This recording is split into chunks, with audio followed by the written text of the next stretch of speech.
Okay, hello everyone.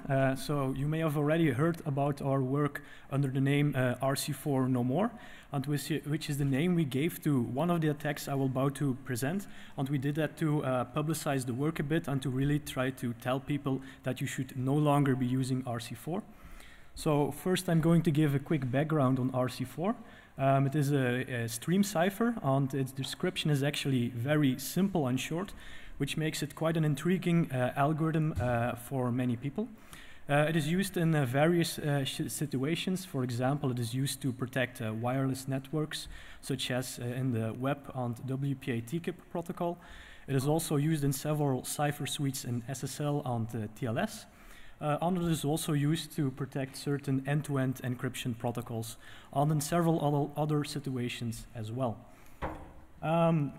So it is a stream cipher, which basically means you give it a key, it outputs a key stream. And encryption is, as you would expect, you simply XOR it with the plaintext and you get the ciphertext. Now, the last few years, RC4 has received quite a lot of attention. There has been many attacks that have been published against RC4. And basically, the recommendation these days is to stop using RC4 because it is a bad cipher. So you may be wondering, do people still use RC4?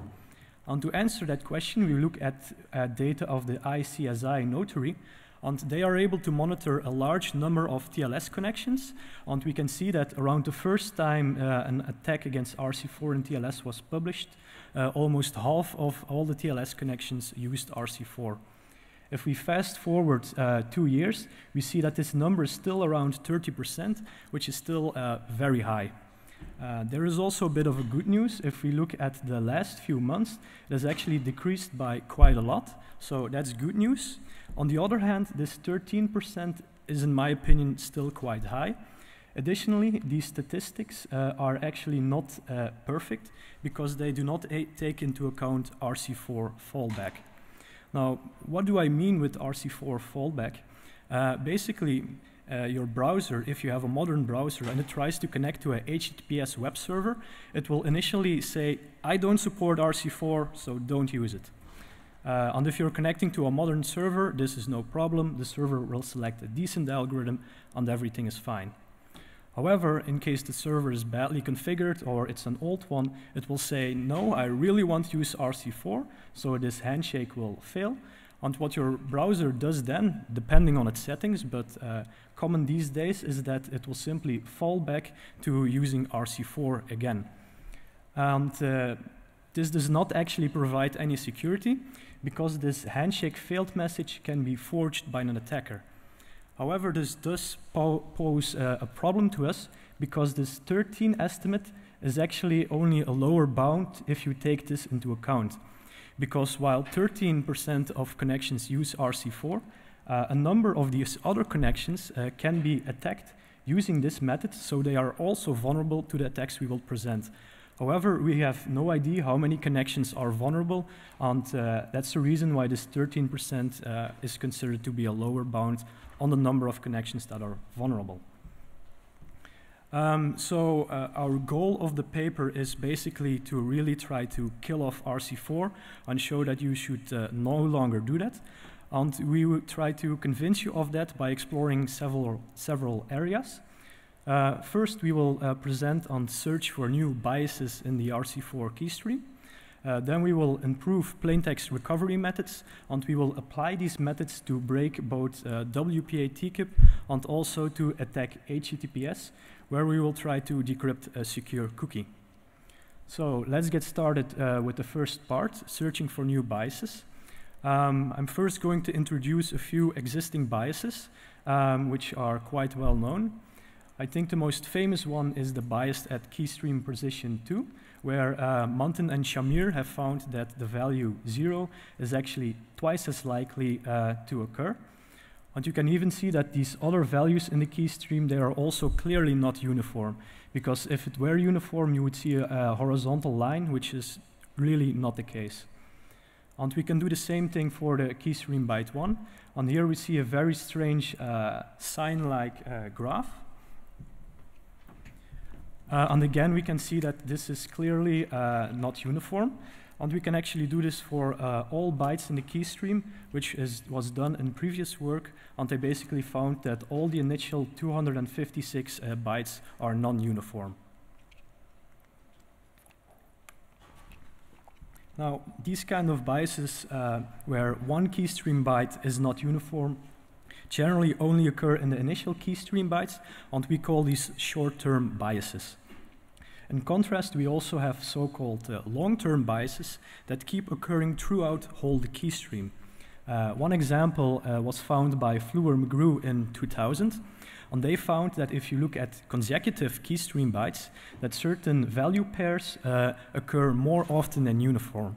For example, the pair 0, 0 and the pair 0, 1, they occur more often than uniform, and that is not what you want. Another well-known bias is the one found by Mantin, and it's called the ABSAB bias, and it is also a bias that we will use during our attack.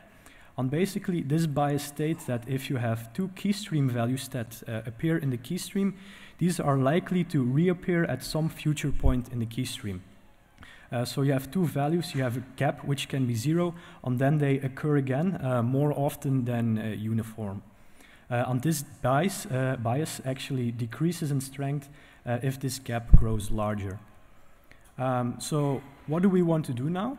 We want to search for new biases in the keystream in the hope that we can use them to improve our plaintext recovery techniques. And the traditional empirical method, at least, to do this is to simply generate huge amounts of keystream and then to inspect these in some way. Generally, you can, for example, draw a graph about them and then manually see is there a bias present or not. Unfortunately, this is not ideal if you want to do a large-scale analysis because sometimes you're really looking for a needle in the haystack. For example, if you take the Fluor-McGrew biases as an example, which were actually originally discovered analytically, if you were to do that empirically and manually, you'd have to find that only 8 value pairs, one example being the 0, 0 and the 0, 1, are biased out of a total possible 65,000 pairs. So you're really looking for a needle in a haystack. So we want to automate this. And how do we do that? Well, our solution is to use a hypothesis test.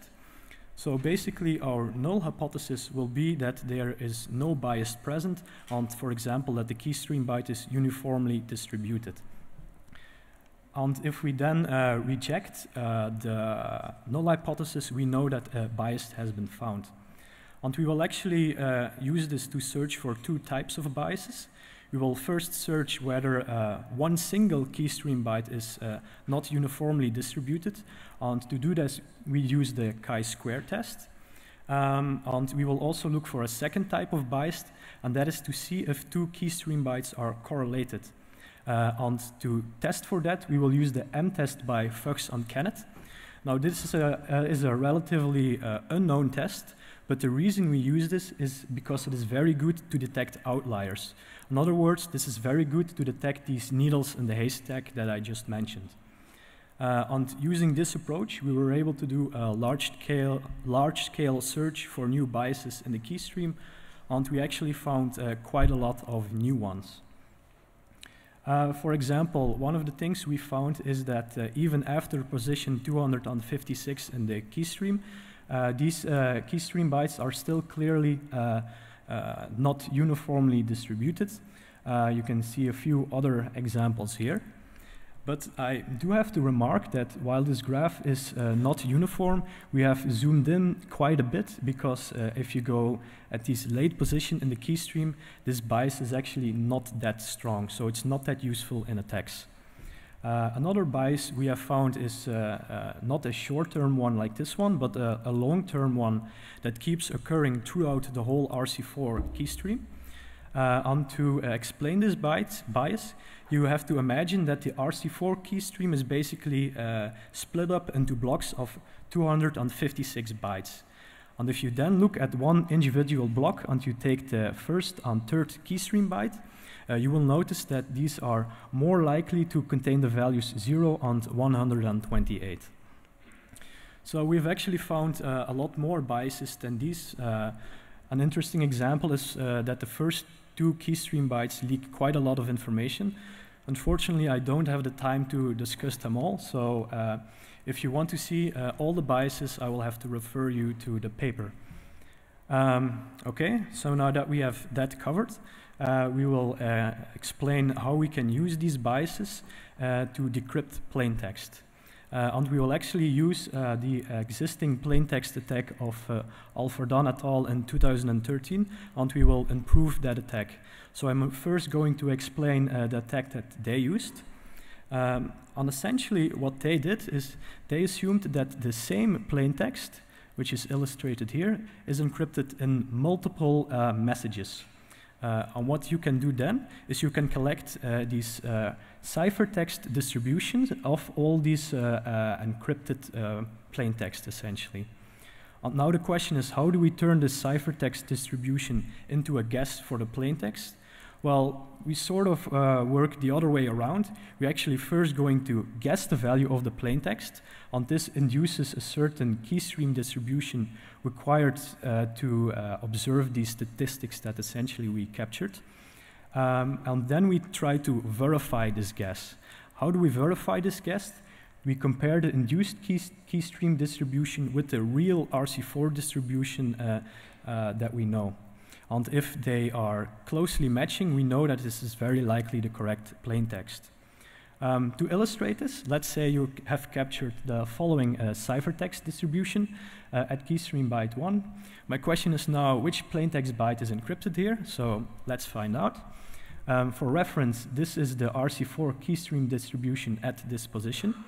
So let's try to guess that the plaintext byte is 28 in hex.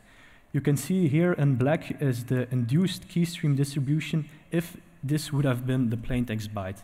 We can clearly see that these two distributions don't really match, so this value has a very high likelihood.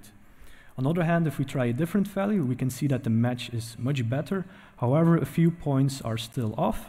And finally, if we try the actual plaintext byte, we can see that these two distributions are very, very close, and that we actually have the correct plaintext byte. So what this previous attack did was basically to pick the plaintext value with the highest likelihood. However, this is not always ideal. In practice, it is actually better to have a list of candidates in decreasing likelihood, because this plaintext byte with the highest likelihood may actually be the wrong one. And this list of candidates is very useful in practice. For example, sometimes you are trying to decrypt some plaintext which has a known structure, and you can actually prune bad candidates. For example, if the plaintext you are trying to decrypt has a CRC. And you can also traverse this list to brute force cookies or passwords. So now the question is, how do we generate this list of candidates? I'm only going to present a high-level description of the algorithm, really only the essence of it. And that is that we will use an incremental approach. More specifically, we will first generate all the candidates of length 1, then of length 2, and so on, until we have all the candidates with the desired length. So that is really our first idea to improve these plaintext recovery methods. Our second idea is to use the ABSAB bias, which is illustrated here again as a reference. And we will abuse this bias by assuming there is actually known plaintext at one of these sites. So at one site we know the plaintext that was encrypted here, and the other site we don't know the plaintext, and we want to try to get a likelihood estimate of this plaintext. So what we will do is we will actually abuse the plaintext here to derive the keystream values A and B, and then we rely on the Mantin's ABSAB bias to probabilistically predict the keystream byte values A prime and B prime. So essentially we are actually using the surrounding known plaintext to simply reduce this bias to a bias over only 2 bytes. And if we do this, again, without going into too much detail, we can basically do the same likelihood calculations as I explained previously, and we can come up with a likelihood estimate of the plaintext bytes at A prime and B prime. So the formula you saw in my overview slide, that is actually the one that we use here. However, the details on the meaning of these variables is not important. What is important is that if we want to abuse this bias, we have to rely on surrounding known plaintext. So that were the two methods to improve plaintext recovery. We are now going to apply them to break WPA-TKIP. So first, a quick introduction on WPA-TKIP. Let's say that you are a client and want to transmit data to an access point. The first thing that this protocol does is append a message integrity check, and then it also appends a CRC. The CRC is actually useless. It doesn't really serve a purpose. However, it had to be included to be able to run the WPA-TKIP protocol on old web-compatible hardware. And finally, an initialization vector is also prepended to the packet. This is basically to prevent replay attacks and is increased by 1 for every frame. And finally, the packet is encrypted using RC4 with a per packet key. And this per packet key is always unique. And that actually brings me to the first vulnerability in WPA-TKIP, and that is the construction of this per packet key. So how is this per packet key constructed? Well, we take the shared key between the client and the access point. We also take the sender MAC address and the initialization vector. We mix these values, and then we get a per packet key. However, what the designers of WPA-TKIP did then is they override these first three values of the key. And the reason they do this is in an attempt to avoid so-called weak keys which broke web. However, this actually has the opposite effect. It doesn't increase the strength, it actually weakens it. And why is that?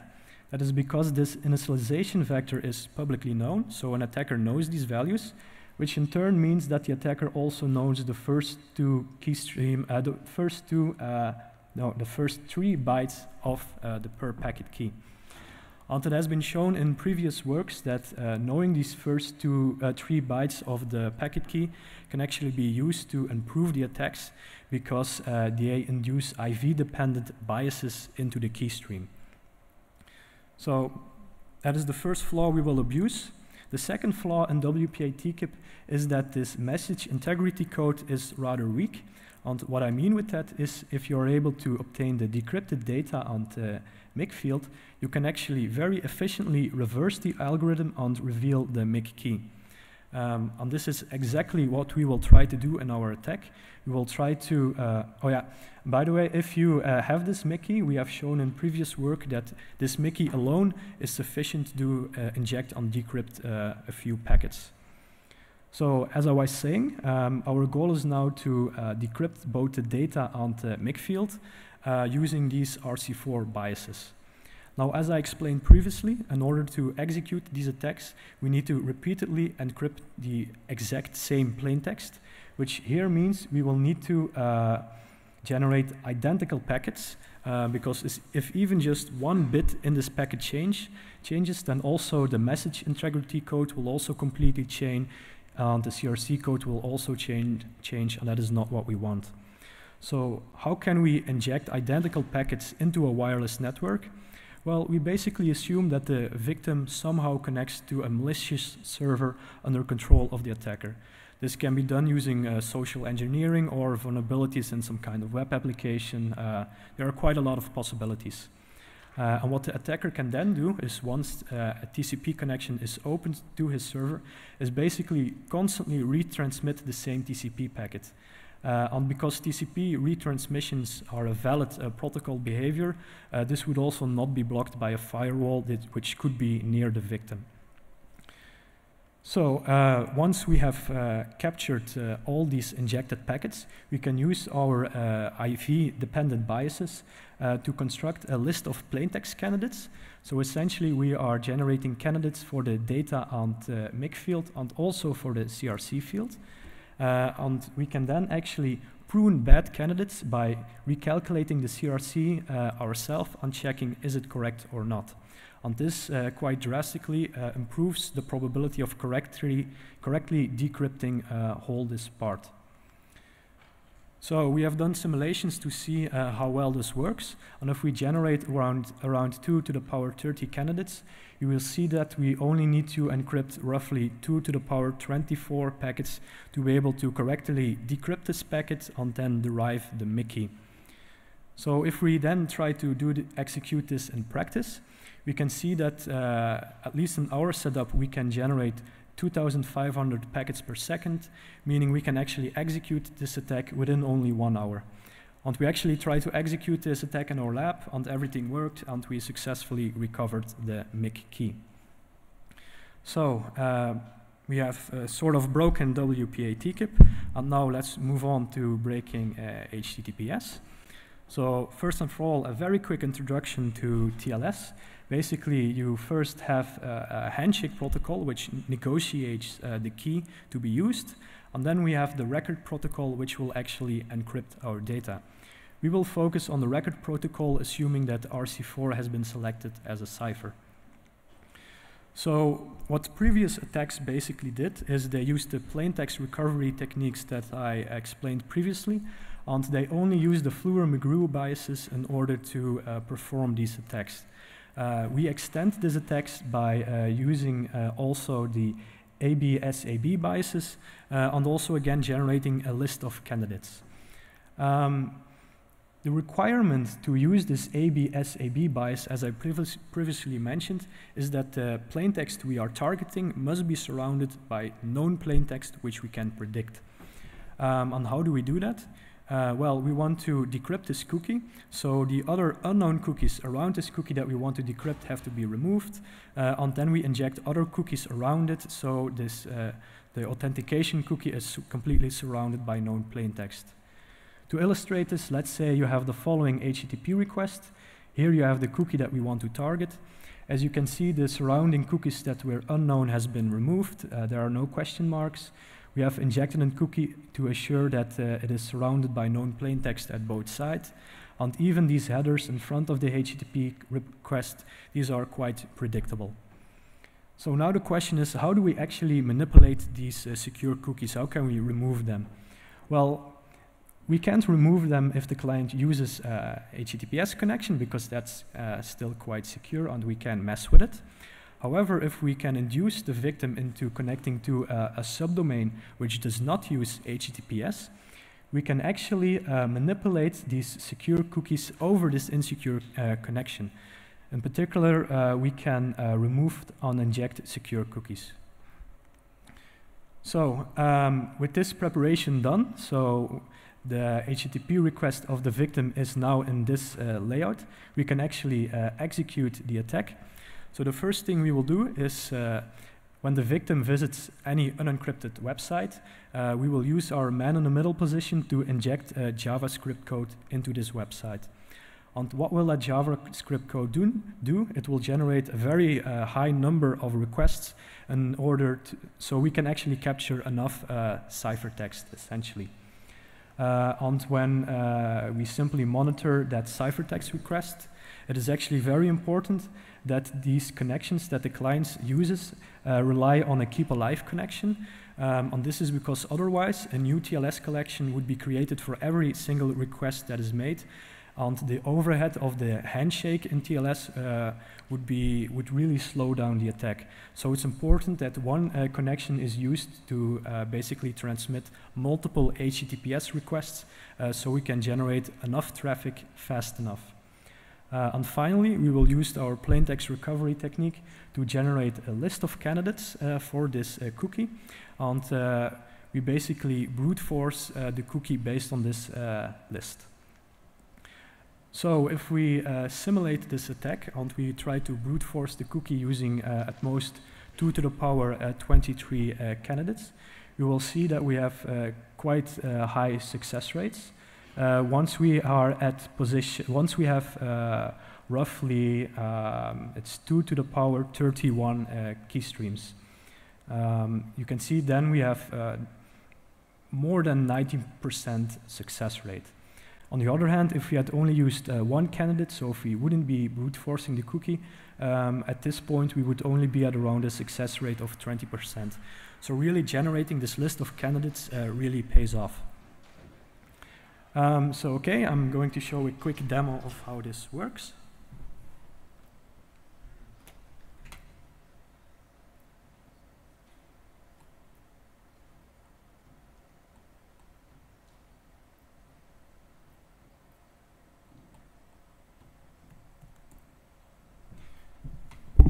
So first, the attacker is going to use its man-in-the-middle position to monitor traffic.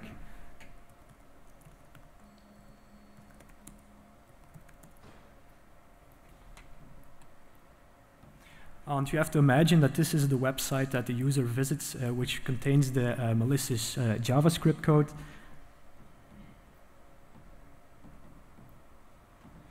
And if we execute that, we can see that our man-in-the-middle position is indeed working. And in this case, I am executing the attack against a VM, so the network is very fast, and we get a very high amount of requests per second. So now we're going to pretend that we executed this attack for around 70 hours, and then we can actually try to brute force the cookie.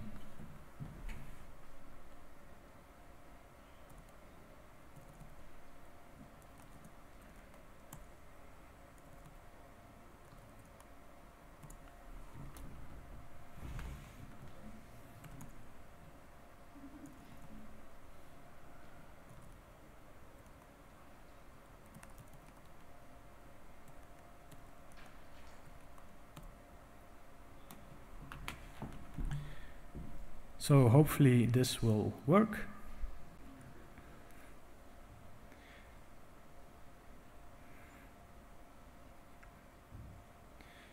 It's actually now probably loading this data, or something is going wrong, but this file is actually 215 megabytes, so it might take a while. Though normally it shouldn't take this long. I know, I'm still generating the plain text,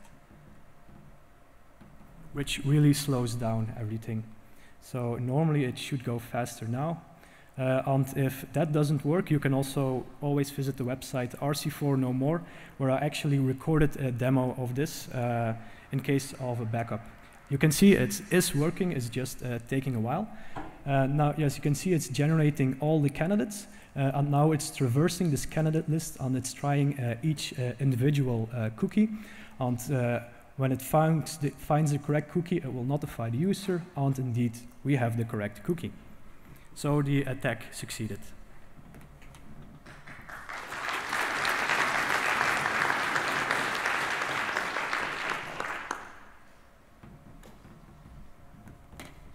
So if you are going to try to replicate this attack or execute it yourself, may the bias be ever in your favor.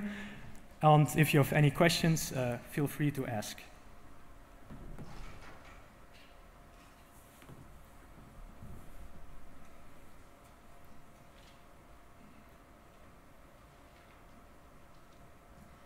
All right, if nobody else is going to ask questions, I will take the 2 minutes that we have for questions to ask one. So Snowden himself and several people who have seen the leaked NSA documents have said very clearly that they think that government agencies are decrypting RC4 in real time. And the attacks that you've presented in other papers require a large number of plain texts. Do you have any ideas for what these other people might be doing? Well, I think if you're going to continue this approach, you probably can improve it a little bit, but to do it real time, at least in the manner we did, is not going to be possible. So I don't know, my guess might be that they're trying to recover the internal state. On the other hand, the internal state of RC4 is huge, so I don't have any idea how they're doing it. I'm actually a little bit skeptical about those remarks. I think they have better attacks, but it would still be quite impressive if they really can do it real time. Thank you, it's very impressive. So if nobody else has any more questions, let's thank the speaker again.